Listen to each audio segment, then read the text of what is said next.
This is really where it all started. This was 77. Now, I understand maybe in today's politically correct world, this doesn't really sit too well. But back in 77 and 78, this is all that was correct. Two simple words, that's all it meant.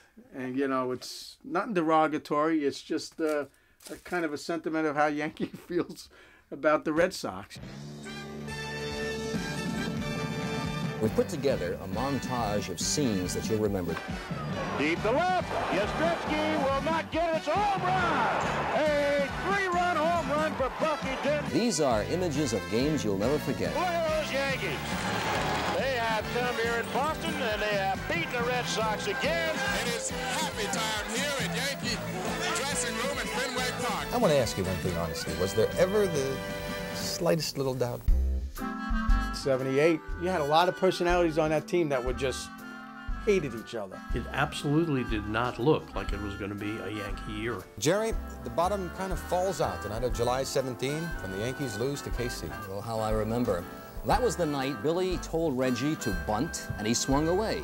Open defiance of the manager. Well, there were some strong personalities in conflict with each other there. Mr. Steinbrenner, Billy Martin, Reggie Jackson. Suddenly, Martin rips into Steinbrenner and Jackson at the airport, calls them liars, and before they can fire him, he quits in tears. When I quit the other day, I was angered at the time. You're trying to fight the Red Sox, but you're fighting amongst yourself. That's not the way it's going to be, George. Well, you're damn right it is, and if you don't like it, you're fired. By the All-Star game, you're like, this season's over.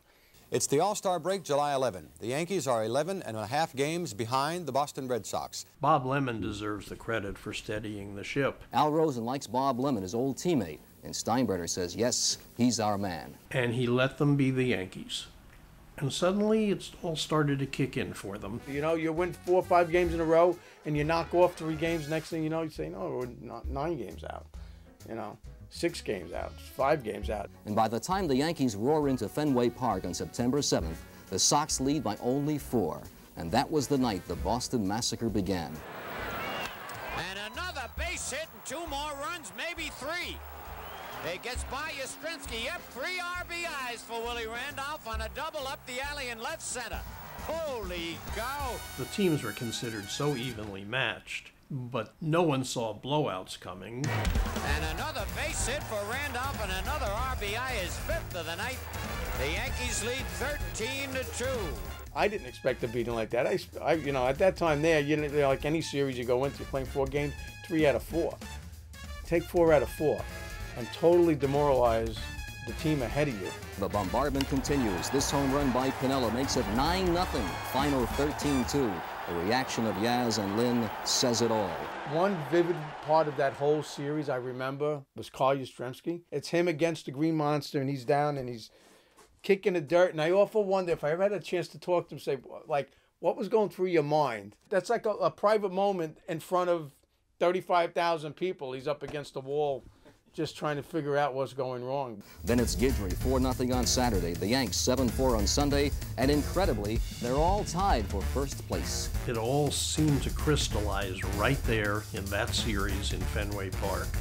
First place, that's it. So it's like you battled all the way up there, and then you get to that point, and he's a dead even now. Yankees 99-63, Red Sox 99-63. So the season is over.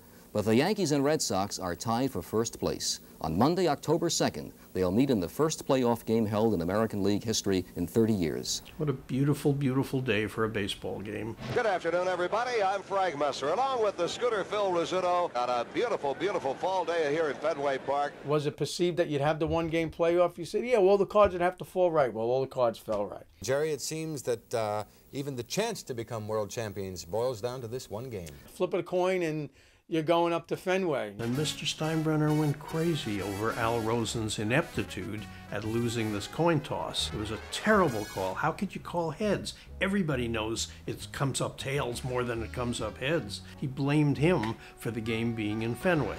Ron Guidry on the mound for the Yankees. That's gone. It's a home run if it stays fair. And a home run for Yastrzemski. The Red Sox lead 1-0. It stayed that way until the 6th when Jim Rice singled after Burleson doubled 2-0 Red Sox. Well, you're holding your breath. You got your best guy on the mound in Guidry.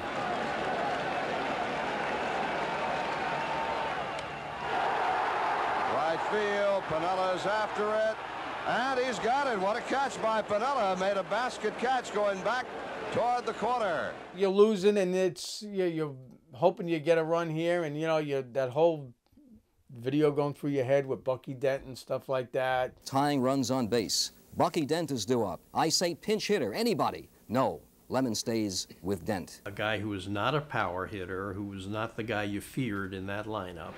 Now the batter's Bucky Dent, the Yankee shortstop. Fouling the ball off. Fouled off his foot. Coming out, exchanging the bat, not knowing till later on that it was a cracked bat. Right on the next pitch, boom, it happens just like that. That moment will live forever in the annals of baseball history. Deep to left. Deep to left. Yastrzemski. Yastrzemski's not going to get it. It's a home run. A 3-run home run for Bucky Dent. The Yankees now lead it by a score of 3-2. And you're watching Bucky Dent go around, and you remember not even 30 seconds before, he's hobbling around at home plate, and now he's going, the pain ain't there, man. There's no pain whatsoever. I remember Bucky circling back towards the Yankee dugout, it was Mr. Steinbrenner, and standing looking very stern and applauding hard next to Al Rosen. Al Rosen must have felt so vindicated after losing the coin toss and watching Bucky's home run leave. Can you describe what it was like to hit one over the green monster at that point?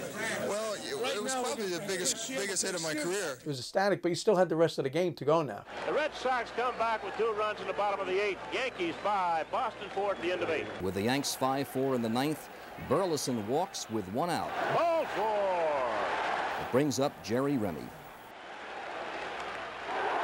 Pinella can't see the ball. With the play with Pinella out in right field with the sun. 1 inch over, the ball bounce, he catches it up here. Baseball is a game of inches, and that proves it. And ladies and gentlemen, let me go on record right now as saying if you don't believe baseball is our national pastime, you should be here at Fenway Park this afternoon. This has got to top anything I've seen in my baseball career. Getting down to the end, the last inning, when having Gossage, on the mound, and you're having Yastrzemski come up, that's their guy. That's Red Sox right there, Yaz. Oh, there are 2 outs. This ball game going right down to the wire. Popped up. That might be it. Neto's over at third base. He'll squeeze it, and it's over. If you're a Yankee fan, it's the #1 matchup of those 2 teams that there ever was. Everybody's happy. The final score, the Yankees 5, the Red Sox 4. It's a rivalry that it's unparalleled, and as a fan, you can't enjoy anything better than that. The Red Sox, having won 3 World Series since 2004, has stung a little bit. As much as I admire the ballpark, the fan base, the whole concept of Red Sox Nation, I'd still rather they had never won. Is there respect? Yeah, you got to have a little bit of respect for it. You got to respect losers. As a Yankee fan, that's the way you look at them. They can have their championships, but they'll never match up against us. Well, that concludes our special coverage of the Yankee comeback of 1978. I'm Steve Bosch, along with Jerry Gerard. Good night to you. Hey, look at that shot. They got it really grooving. Whacking that horse hard-hearted. Those Yankees are alive. Get set for explosive baseball action as the New York Yankees have a showdown with their biggest rivals, the Boston Red Sox. Live from Yankee Stadium, Tuesday, June 6th at 7 p.m. Catch all the excitement right here on PIX 11, New York's very own.